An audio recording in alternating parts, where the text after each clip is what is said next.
Ex-wife gets revenge on cheating husband with an absolutely brilliant plan. But before we start, please make sure to subscribe to Did You Know and hit the bell so you never miss an upload from us. Also, leave a like right now.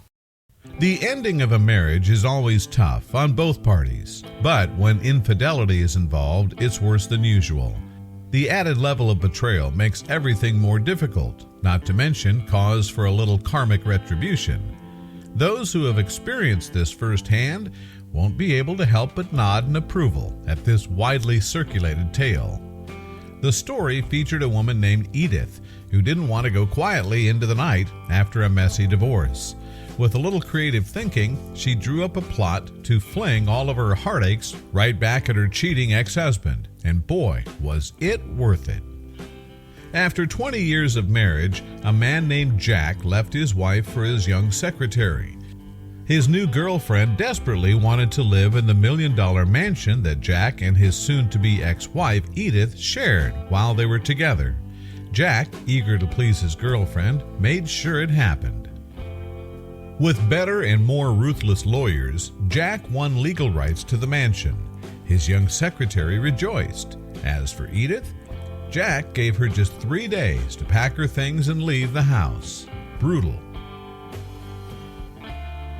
Defeated, Edith complied with her ex-husband's unfair demand. What choice did she have?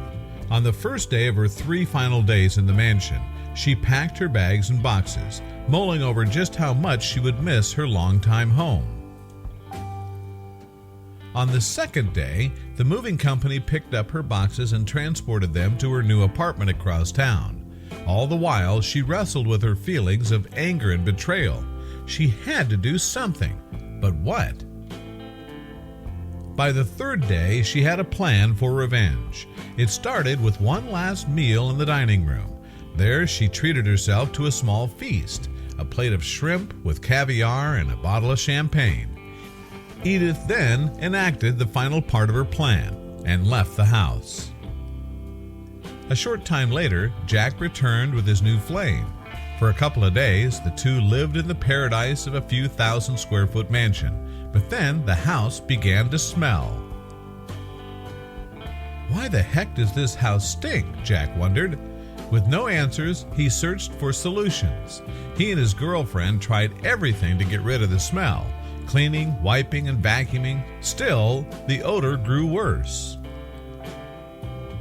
Jack checked the air conditioning, thinking there may have been a dead mouse inside.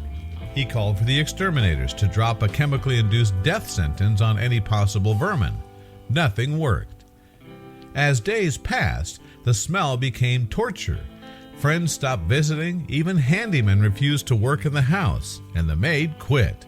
Finally, driven to the edge of insanity, Jack reached a solution.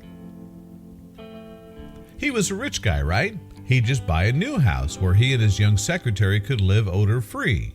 However, the smell was like a curse. Rumors of the stink house spread throughout the area. No one wanted to buy the home.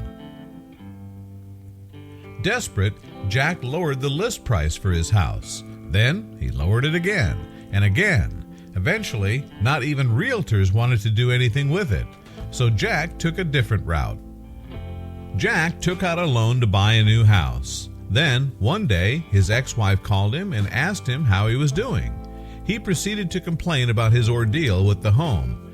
She patiently listened to his story. When he finished speaking, Edith told him how she missed living there and would be ready to lower his alimony payments if he would give her the house back.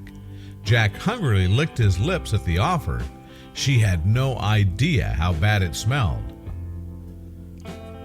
Finally, offered and out, Jack agreed to let Edith take the house, under one condition.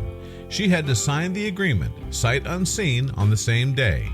Edith agreed and met up with Jack to sign the contract. She wore a wicked ear-to-ear smile, for a good reason. See, Edith knew why the house smelled so bad. The odor was all her doing.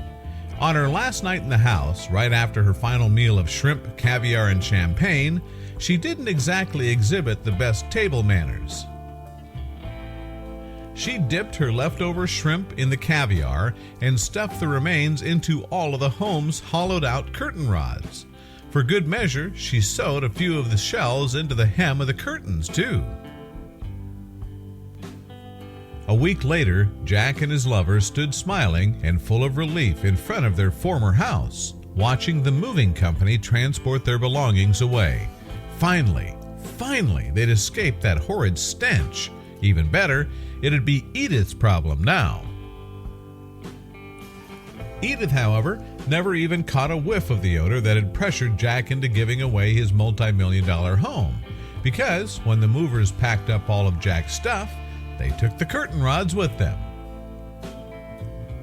Talk about an effective way to get back at a cheating ex. While the story of Jack and Edith may be a work of fiction, there's no doubt that need for revenge, justice, and free real estate lives within us all.